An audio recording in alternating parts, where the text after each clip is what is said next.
President, for honoring us with your presence and the statement you have made on behalf of our Africa Union and the great people of Komoro.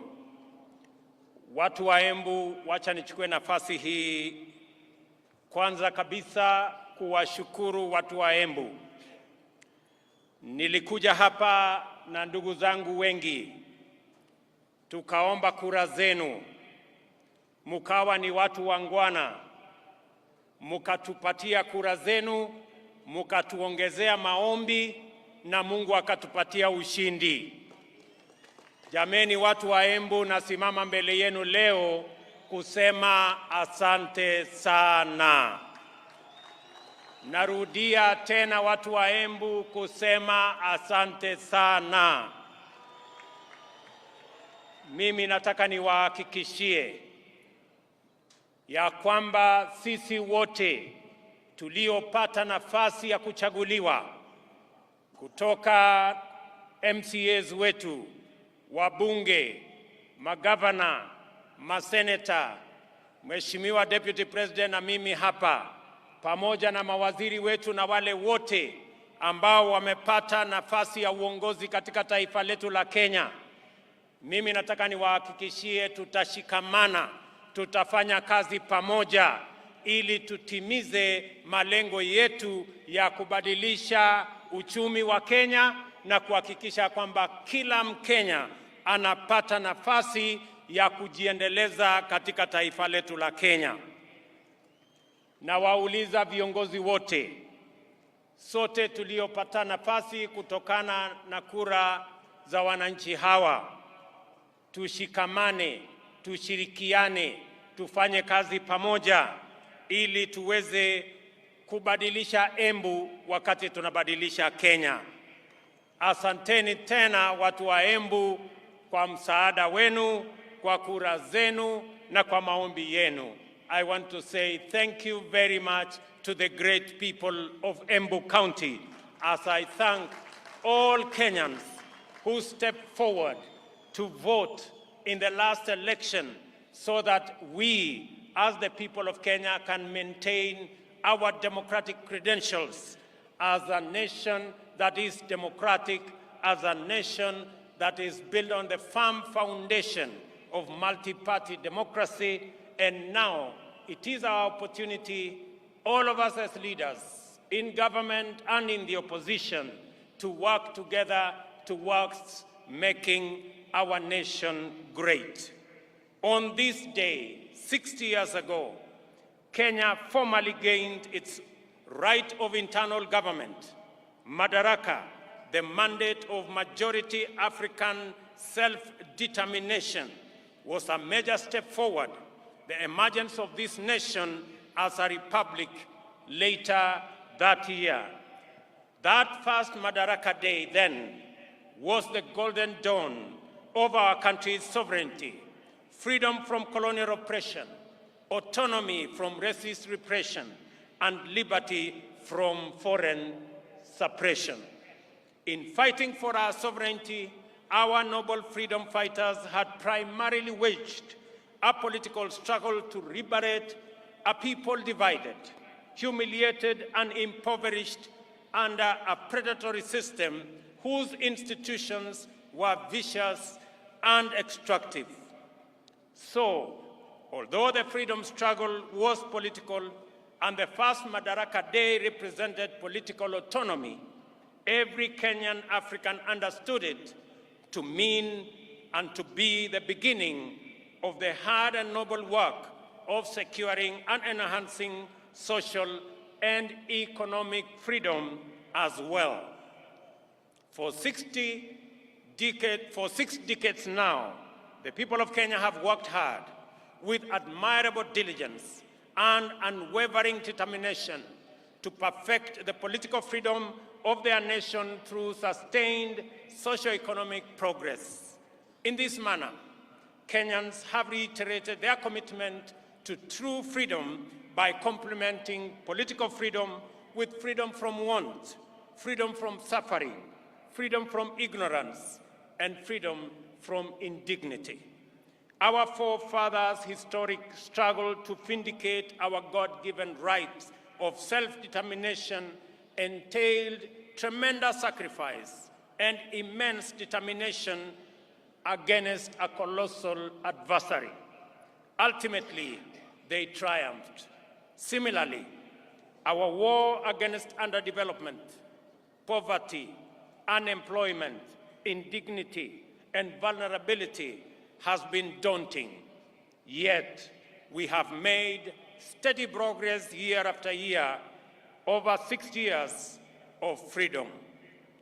At the heart of our struggle for freedom, both before and after independence, is the distinctively Kenyan spirit of determination that is nevertheless flexible, consistency which is innovative, pragmatism that is also hopeful, and faith strong enough to take chances. The sacrifices required were inspired by a spirit that is truly unique, which transcends ordinary decision-making. We recognize that spirit even now. It lives in the heart of every Kenyan who wakes up early to give their best, try their luck, knock on doors, and chase their dreams. We see it every day when we see traders, artisans, farmers, and other workers braving the scorching sun and enduring cold rain in pursuit of livelihood. We also witness in teachers, nurses, police officers, extension officers, and technicians who go far from their comfort zone, often beyond the call of duty, to attend to Kenyans in their communities throughout all villages, all corners of our great republic. This noble ethic of willingness to struggle by working hard and embracing risk, and of determination to achieve positive change in great leaps as well as in little installments, has brought us far and will take us beyond the horizon of our destiny. Today, I join all Kenyans to celebrate our magnificent collective achievements and the spirit of brave endeavor which inspired them 60 years ago and sustain us today. This celebration speaks to the sustained effort we have invested in perfecting our national mandate of self-government. I will highlight the wonderful ways in which we have stewarded political freedom into democratic maturity, enhanced economic freedom by empowering enterprise, and expanded social freedom by securing dignity. We must never forget that until fairly recently, our country's politics was divisive, violence, do-or-die affair by which neighbors, colleagues, and even relatives were incited into hatred in the name of political competition. In this dark era, the tribe was the fundamental term of all political engagement and the master variable of democratic contest. Many highly respected experts and eminent persons confidently affirmed that Kenyan politics is inherently tribal, and many leaders designed their political parties, policies, and campaigns on the basis of raw political appeals. Leaders also made sure that political discourse revolved around personalities and the private interests of a few privileged individuals and not the aspirations of the majority. Some used political parties as political vehicles to access the high table where important decisions were made and exploited their ethnic constituencies to negotiate a bigger share of public resources as well as positions of power and privilege in the service of private ends. For decades, Kenyans understood that this perverse political culture not only defiled our democracy, but also obstructed the spirit of daring and achievement, arresting our collective progress. The people of Kenya, therefore, yearned for freedom from the tyranny of political personality cults, toxic tribal discourse, and the violence they engendered. They desired a more unifying, cosmopolitan framework of engagement which promoted the expression of their shared aspirations, encouraged inclusive negotiations, and a collective means of pursuing them. In the last general election, the people of Kenya finally broke free. The campaign was conducted purely on the basis of important national issues, foremost of which were economic issues. Not only did Kenyans reject the old divisive politics of tribe and tribal chiefs, but they also demanded and interrogated well-considered party manifestos with detailed plans for economic transformation. As a result, although the election was closely contested, it was the most peaceful in the multi-party era in Kenya. And I want to congratulate all Kenyans for being participants in this great feat. Our public discourse and political discussion and the agenda of social debate has changed for good. Substantive policy issues continue to define the national conversation well beyond the election. At the moment, there is a robust debate on the finance bill taking place everywhere in this country, in churches, social places, formal and informal workplaces, all media platforms, and busy markets, as well as in urban and rural gatherings. We are truly a trailblazing nation. Many countries struggle in vain to generate a national debate on public financing, taxation, or other policy issues.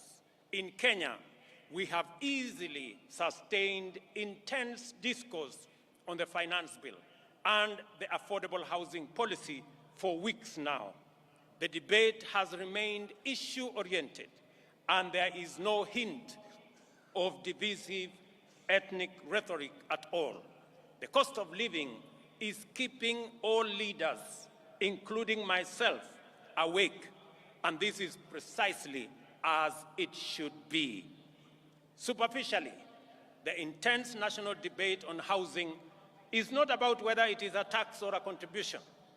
The attention sharply focused on the housing contributions is an implicit expression of ownership. People desire better information and stronger assurance regarding the custody, security, investment, and return on their money. That is phenomenal. People are interested. How will their money be? Will it be safe? Will it be stolen? How is it going to benefit them? And how are they going to get a fair return for their contribution? I want to assure the people of Kenya that those questions will be answered. More encouragingly, the discourse on public finances and housing fund has opened our eyes to our emergence as a stakeholder republic. Kenyans today, more than ever, are fully involved citizens in shaping public policies and making institutions accountable in the manner in which they run national affairs. This is the vision of Madaraka expressed in the first article of our Constitution: all sovereign power belongs to the people of Kenya. We have crossed a fundamental decisive threshold in the history of our political freedom and democratic maturity. Today, Kenyans of this generation honor patriots who went before us in this celebration of a noble and historic achievement. Kenya also set a new high in election management by deploying a secure, freely accessible public portal which accurately and faithfully relayed vote tallies in the last election, enabling Kenyans, and indeed anyone else, to compare and verify tallies and ascertain results. This enabled the IEBC to credibly declare and certify the winners of elections and to establish before court, in response to petition by the certified candidates, that the elections met the constitutional threshold as simple, accurate, verifiable, secure, accountable, and transparent. In fact, the openness and credibility of the 2022 election are affirmed by the fewer petitions filed, 124 petitions compared to 303 petitions in 2017. The economy was the most important issue on which the last election was canvassed. The people of Kenya, in their multitudes, made their voices heard, their ideas clear, and their desires known. From Busia to Banisa, Lokichogio to Lamu, Magadi to Moyale, Mandera to Migori, and everywhere in between, the people said they wanted to transform our economic system, democratize opportunity, enhance inclusion, and reduce exploitation. Instead of the traditional campaigning of confrontation, incitement, and division, the last campaign became a sustained national debate on the most pertinent economic issues: the millions of our unemployed youth, access to affordable credit, inclusive financing, promoting the robust expression of the legendary Kenyan hustling spirit through MSMEs, and the facilitation of individual enterprise by enhancing market power through collective interventions like the Chama and SACCO. This is how Kenyan entrepreneurs desired to secure access to credit, do savings, access the market, social security, and health insurance. By paying attention to their aspirations, we established that Kenyan entrepreneurs desire to pursue success through enterprise, which makes positive measures to ensure that no one is left behind or no one is exploited. It is an enterprise culture which encourages the pursuit of individual aspirations through collective systems, which empower every person to succeed within the context of a thriving community. In the course of consultations with Kenyans at the grassroots throughout the country, we identified a number of barriers to effective realization of their economic well-being. The first was the bureaucracy in regulation and compliance, including tax administration. Second, the extreme informality of most enterprises, which effectively relegated them to the margins of empowerment, facilitation, or even recognition as lawful undertakings. Third, was the misconception around expanding the national tax base. Is it about people paying more or more people paying? The answer lies in empowering more Kenyans to enter the taxable income category through intentional effort to create millions of new jobs and millions of new taxpayers in due course. Fourth, a huge number of Kenyans, about 10 million, had either been blacklisted by the credit reference bureaus, of an inability to pay loans, advanced by financial technology platforms, or were struggling to pay. Other lenders required hefty securities and valuable assets as collateral, yet these struggling entrepreneurs required financing to acquire such assets. It was clear, therefore, that the prevailing financing and credit facilities were not supportive to the profitable existence of micro, small, and medium enterprises. Self-employment accounts for 51% of all jobs in our economy. 83% or 15.3 million jobs are in the informal sector, and only 3.6 million jobs are in the formal sector, representing a paltry 17%. Considering this employment landscape, it was imperative that we attend to the interests of these undeserved and underserved majority of workers urgently, resolutely, and effectively. This engagement with business community inspired the creation of the Financial Inclusion Fund, or the Hustler Fund, to eliminate the financial cost, delay, and bureaucracy entailed in complying. The facility employs the latest fintech powered by Kenyan telecommunications corporations. The Hustler Fund also re-engineered the idea of collateral by deploying the borrower's credit score as effective security. Without a doubt, the Hustler Fund has been more than transformational. In fact, it is revolutionary.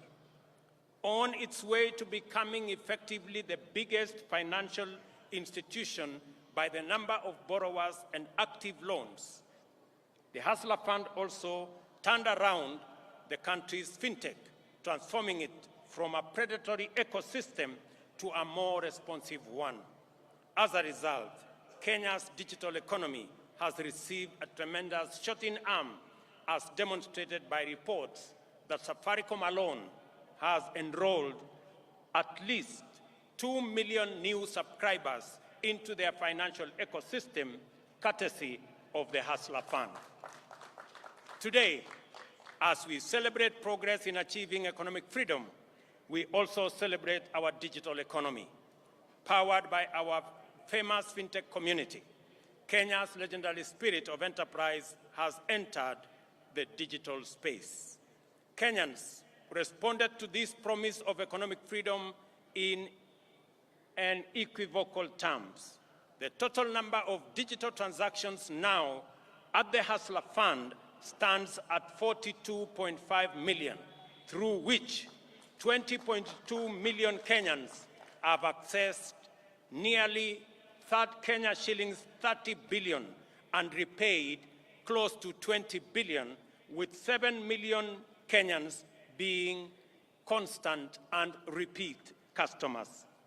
Not a single shilling has been stolen through corruption, and borrowers do not need to know anyone, bribe any official, or go through any complex bureaucratic procedures to access the Hustler Fund. They only need a device, a little airtime, and a few minutes, and they are all able to get money wherever they are. The second product of the Hustler Fund will usher our unique collective-driven competitive market enterprise to the online domain. To promote inclusion, the Hustler Fund is going to deploy groups such as chamas and SACCOs, overcome exclusion and barriers to participate in credit savings, social security, health insurance, and other socioeconomic amenities. This is how we will use policy and technology innovation to mainstream our way of life. We are committed to leveraging fintech in ensuring that no one is left behind in the financial and entrepreneurial inclusivity revolution.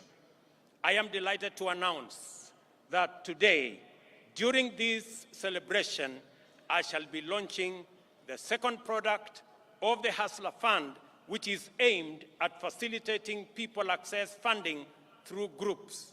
I am sure that this will be very good news to my good friend Shiko in Ruaraka Market, who, like many informal business entrepreneurs, were ready for this innovation even before we launched the first Hustler Fund product. I am glad that this launch of the group loan product is taking place against the backdrop of the phenomenal success of the Hustler Fund personal loan product. I expect that this product will encounter even greater appetite from the market. As I have already mentioned, your credit score will determine the amount you can access and the amount you will continue to receive. Thus, we have equalized the formal and informal systems, enabling both to enhance their complementary contribution to jobs and wealth creation from an equal footing. As we celebrate this increase in our economic freedom, today we also celebrate the democratization of the Kenyan economy. This is why more Kenyans are taking part in the robust conversation about our economy. The conversation is inclusive, focusing on the proposals to raise revenues, to discourage imported goods that can be manufactured locally so as to grow local manufacturing and enhance export competitiveness. In this debate, Kenyans are interested in how government will create the 1 million jobs it has committed to provide through the affordable housing program. I know many people have questions about how and why are we having a conversation about housing in the Republic of Kenya. And progressively we are answering the how, we are answering the why, and we will answer every other question, because right here in Embu, and as we do in every part of Kenya, we have our own citizens, millions of young people who do not have a job. We have 5 million Kenyans across Kenya, young people out of school, out of college, out of universities, who do not have a job. It is our collective responsibility to think about the 5 million young people in Kenya who today walk our streets, walk our villages, in our townships, in our markets, and yet they do not have an opportunity to deploy their energy, their knowledge, their education in making a difference in their lives and making a difference in our nation. And I want to encourage all of us as the people of Kenya, as we look into this opportunity in slums, 7 million Kenyans who live in slums, in indignity, without toilet, without running water, without roads. How is it my business? Let me ask the people of Kenya, if our freedom fighters, the people who made the ultimate sacrifice and lost their lives in liberating our nation, if they had asked the question that how is it their business, today we would continue to have been slaves of our masters if they asked themselves that question. It is our, as they did to liberate our country, they went beyond the call of duty. They did not ask how is it their business to make the ultimate sacrifice to liberate our country. I want to ask every citizen, it is our responsibility collectively to think, to plan, and to ensure that the 5 million young people in our country who today do not have jobs, have jobs. It is our responsibility to ensure the people, 7 million of them, who live in our slums, including Shauri Yako here in Embu. I was here last week and I was informed about Shauri Yako. The people who live in Shauri Yako deserve a decent house, and it is our responsibility as we implement the housing plan, not just to create jobs, at least 1 million jobs every year.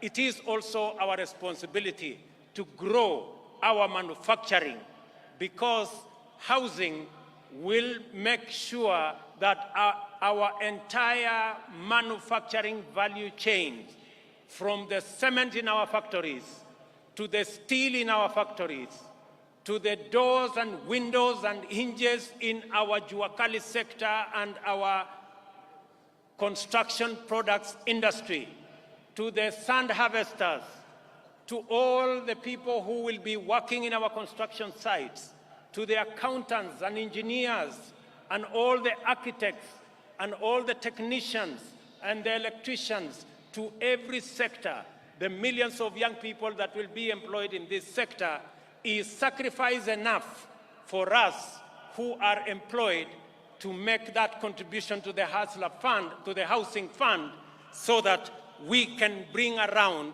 the change that is going to take our country forward. Our vision for affordable housing program is premised, firstly, on the objective of creating 1 million direct and indirect employment opportunities throughout every value chain in the housing development ecosystem. A single housing unit is capable of employing 3 to 5 workers directly and an additional 8 workers indirectly in the manufacturing of construction products, in transport, in logistics, and in all other sectors that contribute to the housing and construction industry. Secondly, the objective of affordable housing is to increase the number of homeowners and to transition more Kenyans from rent-paying in informal settlements, in slums, and we have 1,411 slums in Kenya. We should transition those people, my countrymen and women, into homeowners. They should live in dignity like the rest of us, because we owe them a duty of citizenship and a duty of comradeship as we live in one country. I want to ask every parent, I want to ask every Kenyan that rather than ask, how is it your business? We must know that it is our business, because the 5 million young people are our children. They are our citizens. They pay taxes. And when we transition them into jobs, we are building a bigger pool of taxpayers. The conversation we have today in Kenya is different. I did promise the country 3 years ago that we are going to change the conversation. That the conversation is not going to be anymore about leaders. It is going to be about citizens. It is going to be about those who do not have jobs. It is going to be about our manufacturing. It is going to be about the millions who live in informal settlements. It is going to be about the people. I told the country that we are going to change the conversation. It is not going to be about changing the constitution and creating positions for leaders. It is going to be about changing the economy and creating opportunities for millions of young people, including the many who are today in our streets and villages, the millions of young people who are looking up to us to provide them with opportunities to work. It's going to be about the ordinary people who work in the manufacturing sector, the people who also want to contribute, to be taxpayers, but because they have no jobs, they cannot pay tax. I promise the country that it is not going to be about sharing power. It is going to be not about sharing power by the elite and by leaders. It is going to be about empowerment of every citizen, empowering our farmers to produce more so that we can get ourselves into food security, empowering our young people with jobs so that they too can contribute meaningfully to our economy and meaningfully to our taxpayers. It calls for us the empowerment of every citizen and every business person so that we can contribute to the economy of our country. I want to promise you, ladies and gentlemen, that that effort is on course, and together we are going to move in that direction. To enhance our national productivity, we are prioritizing the consolidation, processing, and value addition of our agricultural products. You just heard my dear sister, Governor of Embu, say, right here in Mashanga, we are going to build an aggregation and industrial park so that the people of Embu, and as we do it in Embu, we are doing it in every county in the Republic of Kenya. Last week, we advertised the first 14 agricultural, aggregation, and industrial park that will be built in every county so that we can consolidate our agricultural produce. We can provide for value addition. We can provide for agro-processing.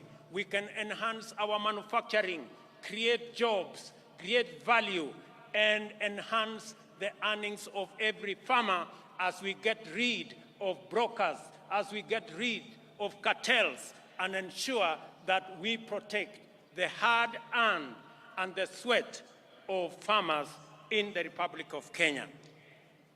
Additionally, the government of Kenya will step up the establishment of 5 additional export processing zones in the coming year in Sagana, in Thika, in Joro, in Eldoret, and in Busia to complement the one in Athi River, the one in Dongokundu, and the one in Naivasha, because we believe that additional processing capacity, focusing on our exports that have come down in the last 10 years from 28% of our GDP to just around 10% of our GDP, that we need new impetus, we need new thinking, we need new infrastructure to be able to drive our exports. And that is why we are expanding our processing capacity in our export processing zones, in our special economic zones, and at the same time, we remain firmly committed to the Continental Free Trade Area and the effective implementation of the Africa Continental Free Trade Area. Just this week, we concluded a working retreat for trade ministers of the Continental Free Trade Area with the private sector. I am glad to welcome to this gathering the delegation that has been holding Africa private sector discussions in Nairobi, led by my brother, the President of Comoros, His Excellency Azali Assoumani, and one of the most foremost champions of the Africa Continental Free Trade Area.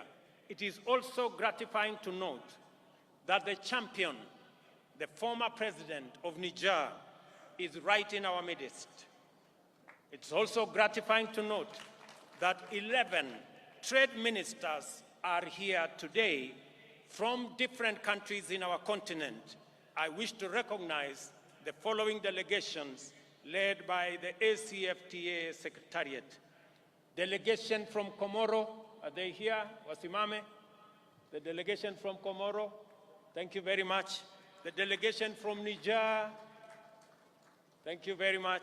Delegation from Central African Republic, the delegation from Chad, thank you very much, they are there.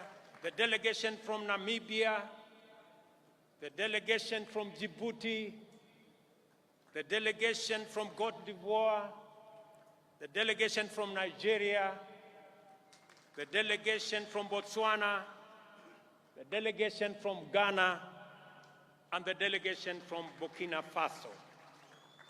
A significant portion of household budgets, as we all know, goes to food, a major component of the cost of living.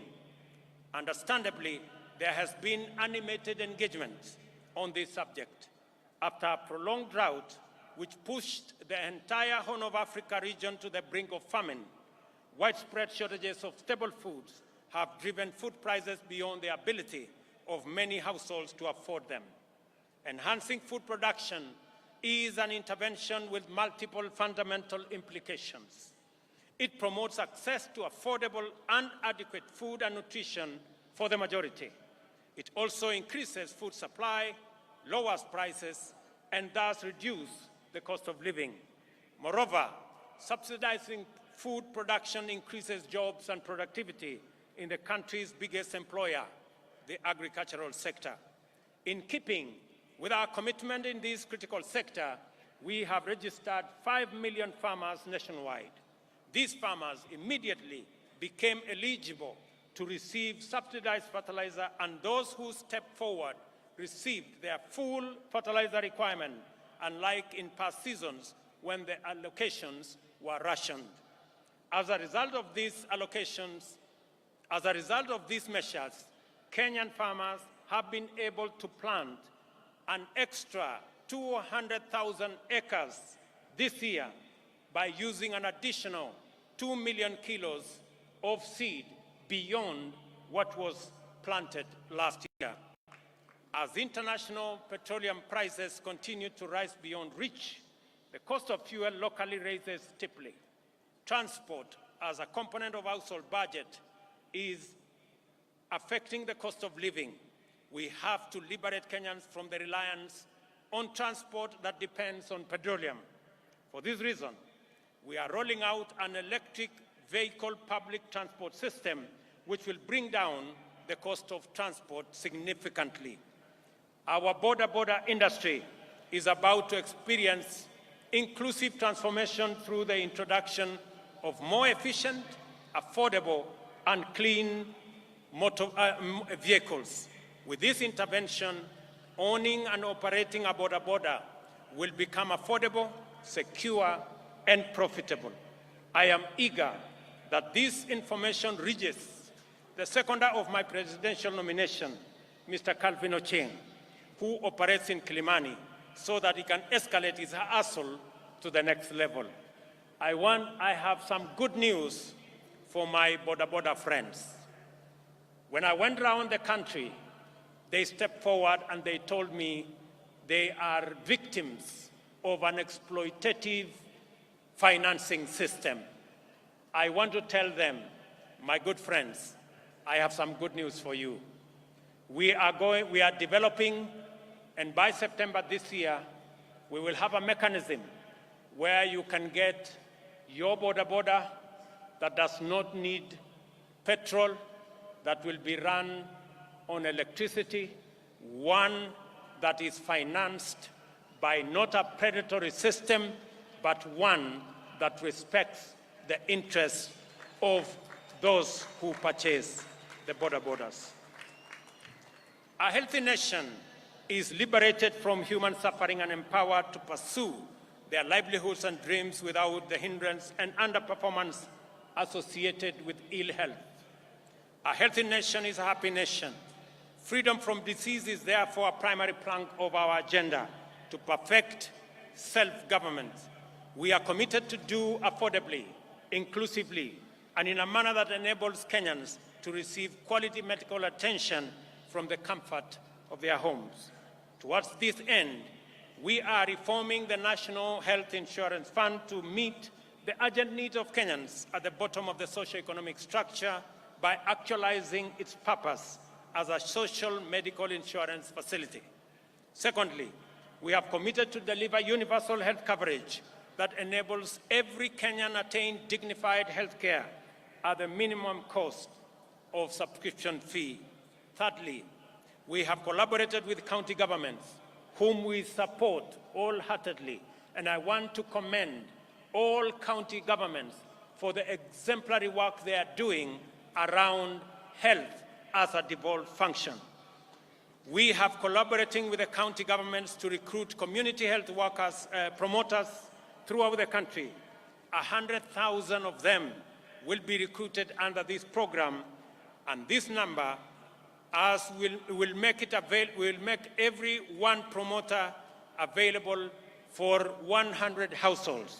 This means that each promoter will be tasked with visiting Kenyans at their homes to determine whether any condition needs to be managed through healthier lifestyle or basic medical attention. They will also be tasked with enabling patients with chronic conditions manage their medication, diet, and general well-being in a manner that makes hospitalization sometimes unnecessary. Finally, the promoters will facilitate early detection of conditions for referral to comprehensive attention in the spirit of effective healthcare management. Ladies and gentlemen, the imperative of Madaraka mandates us to build a strong, democratic, prosperous nation through the successful pursuit of high productivity and competitiveness. Industrialization and technology innovation is one such movement. All these things require people who are all empowered with knowledge, skills, and understanding, not only to effectively participate as informed citizens of a democracy, but also to pursue meaningful livelihoods and perform their share of economic production, and even go further and imagine, create, and build the Kenya of our future. Education, therefore, matters for our freedom and self-reliance, and is the enabler and optimizer of every other undertaking. We have taken all possible measures and pursued every available option to actualize our vision to make education at all levels accessible, affordable, and inclusive, and removed social and economic barriers to the attainment of the highest education by all Kenyans. Beyond subsidizing primary and secondary education in all our public primary and day secondary schools, we have reimagined higher education financing to deliver equity and broader access to all Kenyans, with special attention to enabling the most vulnerable learners to realize their right to education. We have also employed 35,000 teachers in a historic and unprecedented drive to improve the national teacher-pupil ratio and enhance performance. Additionally, we are redesigning the competence-based education curriculum to make it responsive to our education needs at the point of our social, cultural, and economic development. Finally, the National Open University will obtain its charter in the course of this month, and as we speak, courses are being uploaded for commissioning, and later this year, Kenyans will have the opportunity to go to university from the comfort of their homes online. For long, tertiary education in Kenya has been a privilege for the most fortunate, while university education was the exclusive entitlement of the elite. Not anymore. A month ago, I unveiled a new funding model for higher education that will make the universities and technical training fully inclusive, financially robust, and capable of competing with their peers globally, while contributing to our national socio-economic transformation through innovation, research, and development. The model is aimed at financially supporting increasing numbers of students enrolling in these institutions and ensuring that those from households at the bottom of the socio-economic structure enjoy equal education opportunities. The eternal conundrum of Kenya's integrity agenda revolves around the question of who will watch over the trustees of public interest and who will watch over the watchman. These questions do not arise because we have low trust. Rather, they exist because we have high expectations. Given that these expectations are legitimate, in a technologically driven new millennium, we are increasingly resorting to technology as the answer to our transactional efficiency challenges. From the election results portal for our democracy to the Hustler Fund for MSMEs and the means testing instrument for higher education, as well as registration of farmers and distribution of fertilizer, digital technology is enabling the government to deliver services efficiently and to give citizens confidence that the system is fair and incorruptible. We must therefore take a moment today to celebrate technology in general, and in particular, Kenyan fintech and other innovations that are making it possible for us to serve Kenyans to the best possible standard. I remind all Kenyans who work in technology and everyone who uses technology that our forefathers fought with basic technology against a technologically superior superpower and won our freedom, we have a duty to deploy the best innovations and technologies to make Kenya efficient, competitive, and prosperous. I am persuaded that technology holds the key to improving efficiency, enabling inclusion, promoting transparency and integrity, deepening trust, and strengthening public confidence in government service provision. This is the reason why we are digitizing government information and taking public services online. On this day, I invite all Kenyans to embrace the new era of e-governance, which empowers people everywhere, including the majority at the bottom of the economic structure, to access government services at their convenience through their mobile devices. Since the advent of e-citizen, government gradually increased the number of services available on the platform from 391. The rate of increase of onboarded services is now shifting to a new radical trajectory. Today, 3,770 services have been onboarded and fully operational. Another 3,000 are on course to be completed. We expect 5,000 services to be online by the end of this month. Our ambition is to offer every government service on e-citizen platform by the end of this year. Finally, as we contemplate all the achievements we are celebrating today, let us reflect on the noble motivations and visions which inspired our heroic freedom fighters to make such immense sacrifices for the sake of freedom, not just for themselves, but also for the rest of their people who were not willing or able to join the struggle. Why did these heroes embrace such profound risk and danger in pursuit of a benefit that everyone else would enjoy? The answer must not only define our attitudes to public service, but it must also shape our understanding of the reasons and values that underlie collective undertakings and social policies. For our freedom fighters, a country in which anyone was unfree and oppressed was not worth living in. We have a duty to translate these truths into our political, social, and economic affairs. Our collectivist spirit that anchors competitive individual enterprise encapsulates this magnificent ethos. We owe each other certain duties as members of a community that we call a nation.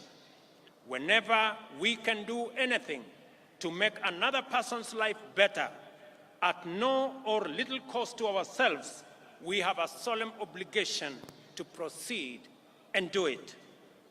There is a fundamental level at which we are morally obligated to think about our duties to the unemployed youth, vulnerable communities struggling in slums, and other people at risk of exclusion.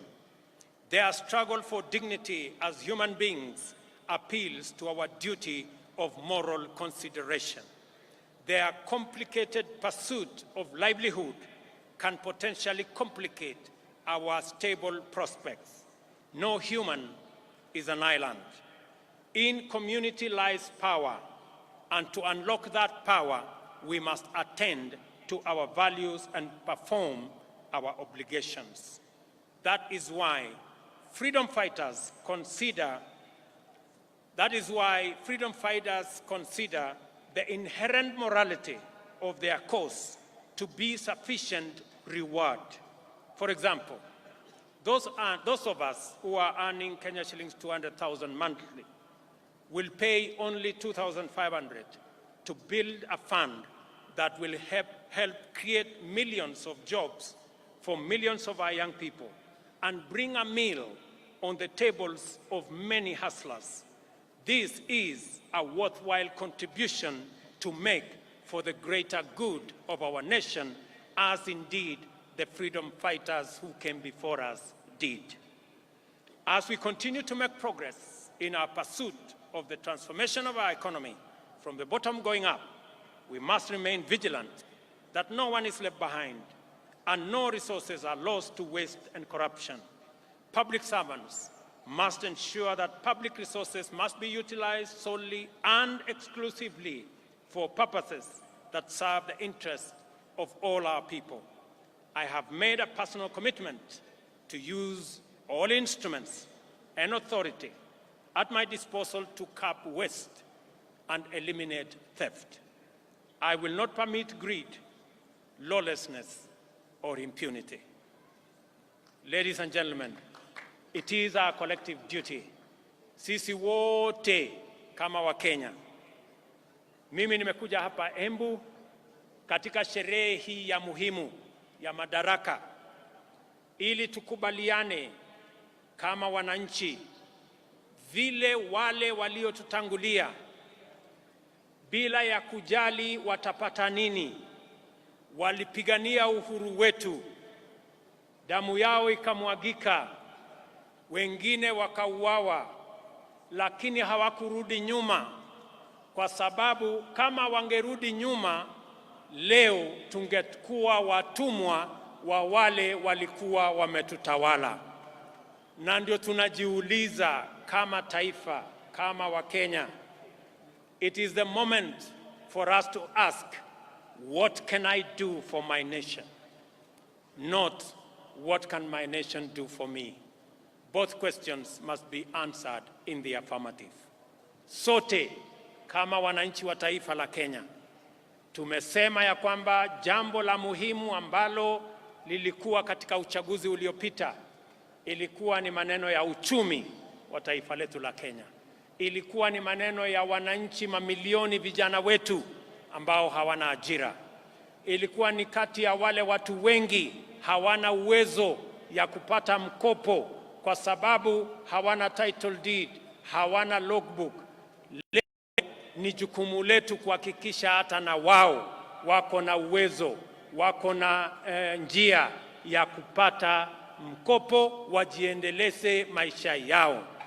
Leo katika Embu hapa, wale walio katika vyama, wale walio katika sako, leo tunaanzisha Hustler Fund Stage 2 ambayo itatoa pesa kati ya shilingi 20,000 na shilingi milioni 1 kwa vikundi ambazo zitajisajili ili tuweze kufikisha mambo ya kupata mkopo kwa wananchi wengi.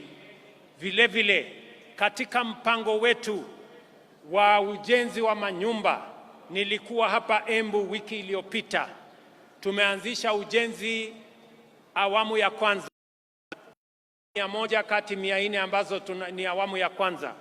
Nimesema nitarudi hapa Embu kama vile nitaenda sehemu zote za taifa letu la Kenya ili tuweze kujenga nyumba 200,000 kila mwaka katika taifa letu la Kenya.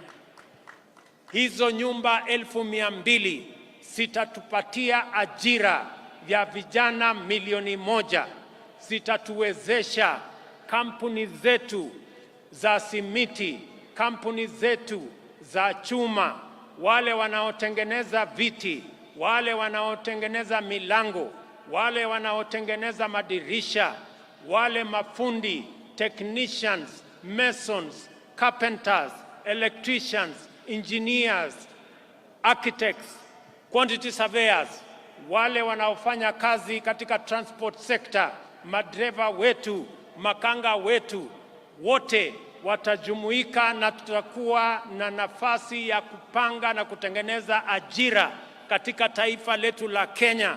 Tuwaondoe vijana wetu ambao wako mitaani, wako masokoni, wako katika vijiji, wamemaliza shule, wamekamilisha college, wamemaliza university, lakini hawana ajira. Ni jukumu letu kama taifa kupanga ili vijana milioni 5 wasiokuwa na ajira katika taifa letu la Kenya, na wanaongezeka 800,000 kila mwaka, tuwapangie ajira wajisimamie na watusaidie kuendesha taifa letu, na pia wao wachangie katika kulipa ushuru, tuweze kujiondoa kama taifa kwa madeni na tujisimamie kama taifa letu la Kenya.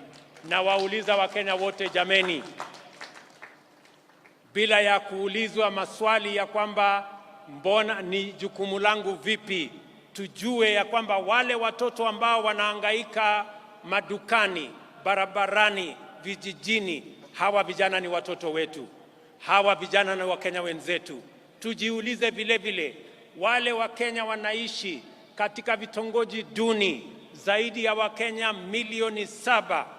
Jameni, tuwaokoe pia, hata na wao wanafaa kuwa na makao ya kutosha, makao ambayo inawapatia heshima, na ni jukumu letu sisi zote kama taifa moja, taifa la Kenya.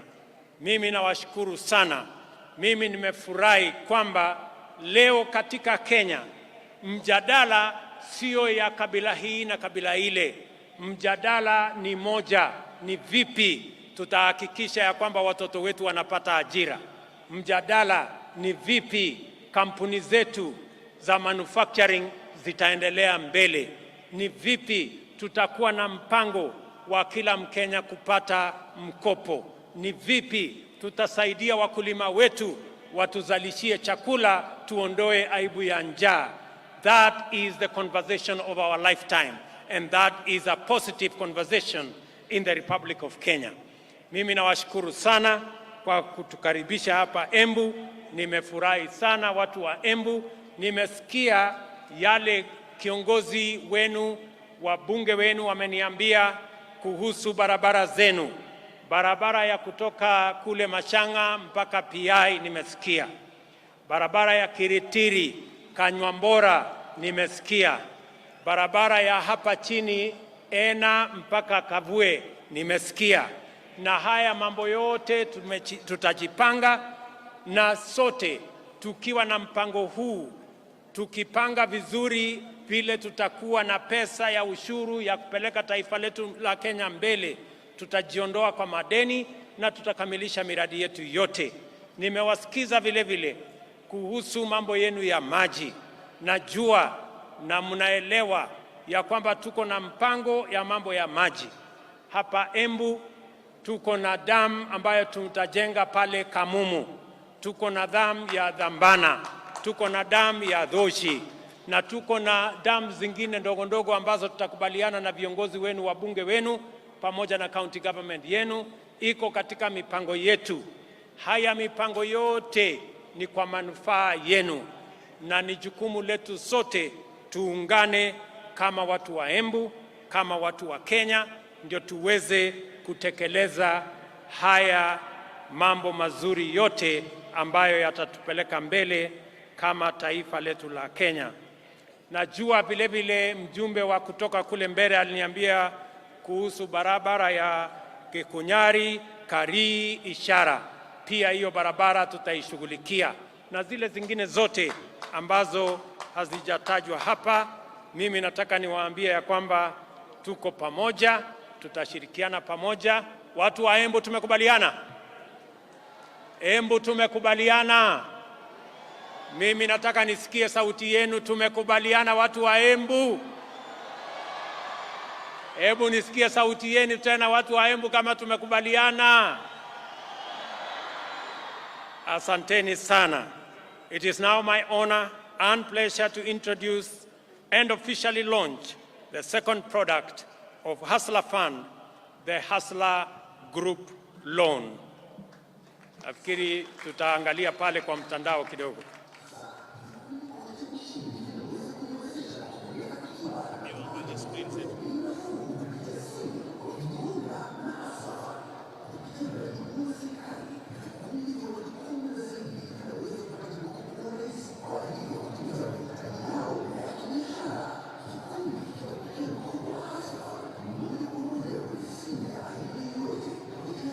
Bila kujaza fomu au kutuzo dhamana, maelezo ya credit score tumwa kwa wanachama wote.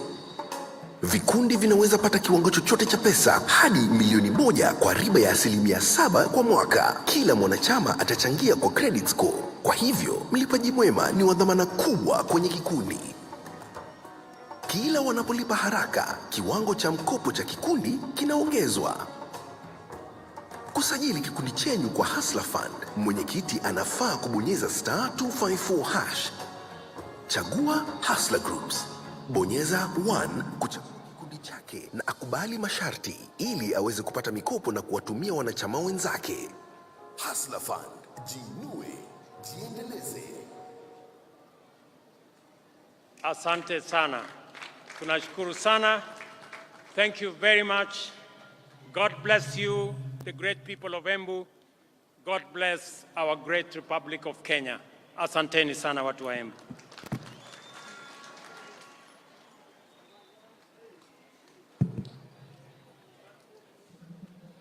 Basi nitaomba tutulie kwa heshima. Naomba